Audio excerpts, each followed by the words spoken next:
Hi, my name is Gaurang Manjrekar, and I was here at the eSales Global Entrepreneurship Summit to speak about minimal viable product. It was a fantastic experience. The people out here are amazing. What we spoke about was a very interactive session. It never felt like I was the only one lecturing.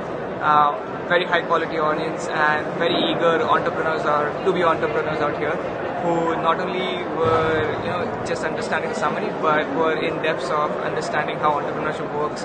How do you actually build your own product? How do you go out and deploy it in the market? And how do you make a business out of it? Great experience, and I hope this continues. Okay.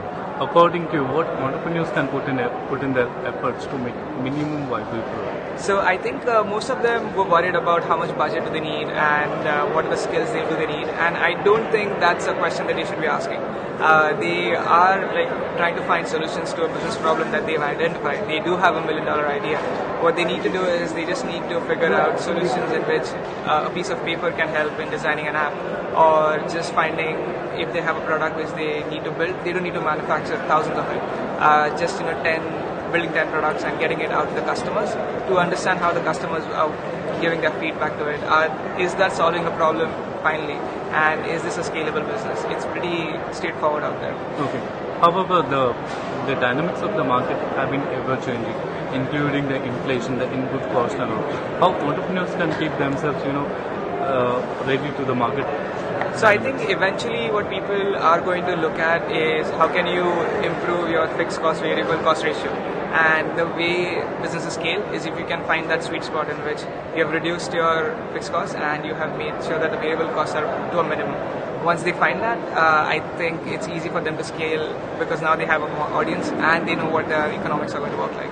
And how effective the startup entrepreneurs are in developing their minimum viable product? So, for example, I built my minimal viable product just by learning a little bit of web design. It was that much easy because our solution was actually long form editorials in football. Similarly, you don't need a lot of money to develop an app. You easily find freelancers. They don't need to learn coding themselves. What they need to do, however, is make sure that they find a business problem to solve. Is there a customer pain point which they see, and have they identified a solution which is not there, or can they make a certain process which is already there 100 times better and faster? If that happens, then people are going to switch to their product. Okay. Very final.